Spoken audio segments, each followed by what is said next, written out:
বাঙালি রান্নার নৈপুণ্যতায় আপনাদের স্বাগতম। আজকে আপনাদের জন্য রয়েছে দই সর্ষে দই। এর জন্য প্রথমে কড়াইয়ে আমি দিয়ে দিলাম পরিমাণ মতো তেল। তারপর তেলটা গরম হলে এর মধ্যে দিয়ে দিব কুচি করে রাখা পেঁয়াজগুলো।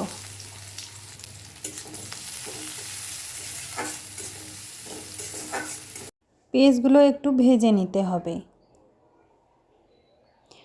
পেঁয়াজগুলো সামান্য ভাজা হয়ে গেলেই এর মধ্যে দিয়ে দিব হাফ চামচ কালো জিরা আর গোটা কয়েক জিরা।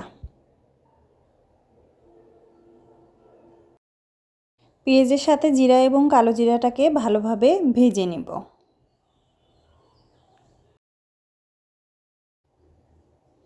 এখন এর মধ্যে দিয়ে দিব 1 চামচ পেঁয়াজ বাটা।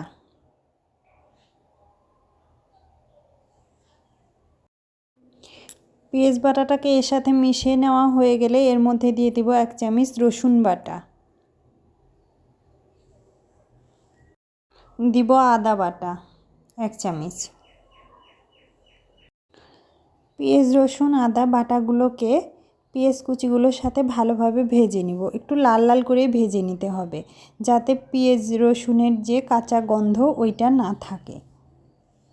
ভাজা হয়ে গেছে, এর মধ্যে দিয়ে দিব জল।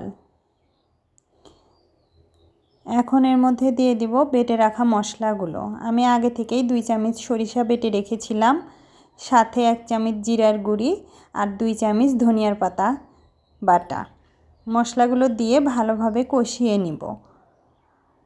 মশলাগুলো থেকে যতক্ষণ না তেল ছাড়ছে ততক্ষণ আমি মশলাগুলোকে কষিয়ে নিব। আর এখন এর মধ্যে দিয়ে দিব পরিমাণ মতো হলুদ।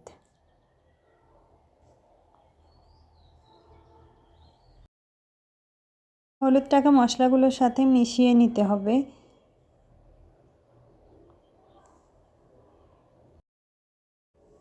এই তরকারির জন্য আমি 3 চামচ দই ফেটিয়ে রেখেছি, টক দই।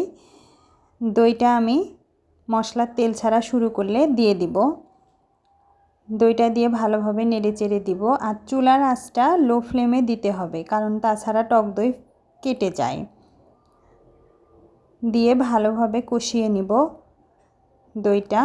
আর এখন আমি দিয়ে দিব এর মধ্যে পরিমাণ মতো লবণ।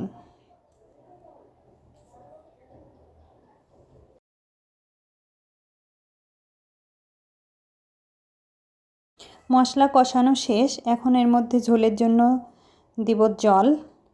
যে যতটা ঝোল রাখতে চান সেই পরিমাণই জলটা ব্যবহার করবেন। আমি এখানে 2 বাটি জল দিয়েছি। আমি বেশি ঝোল রাখবো না, এই জন্য ঝোলটা দিয়েই এর মধ্যে দিয়ে দিব ভেজে রাখা রুই মাছের চাকাগুলো। আমি রুই মাছটা আগেই ভেজে রেখেছিলাম। রুই মাছটা আমি হালকা করে ভেজে রেখেছিলাম, কড়া করে ভাজিনি, একেবারে হালকা।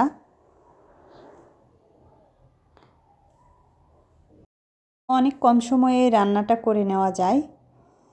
রান্নাটা ভালো লাগলে অবশ্যই আমার চ্যানেলটি সাবস্ক্রাইব করে বেল আইকন বাটনে চাপ দিয়ে রাখবেন, লাইক কমেন্ট করবেন, পাশে থাকবেন সব সময়। ধন্যবাদ সবাইকে ভিডিওটা দেখার জন্য। ভালো থাকবেন।